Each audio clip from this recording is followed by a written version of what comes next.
માનસિક રોગોની સારવાર કેવી રીતે થઈ શકે એ એક સવાલ છે।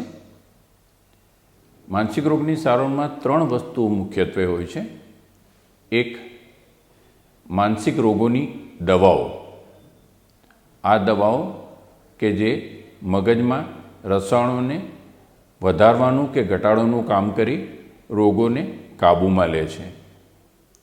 2, સાયકોથેરેપી અથવા કાઉન્સેલિંગ।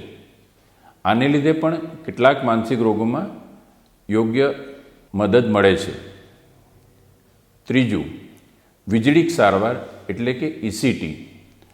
આ એક સારવાર પણ ખૂબ જ ઉપયોગી છે અને કેટલાક દર્દીઓને આ સારવાર સિવાય કોઈ જ ફાયદો થતો નથી અને આ સારવાર પછી જ વધારે ને વધારે ફાયદો થવાની શક્યતા રહે છે।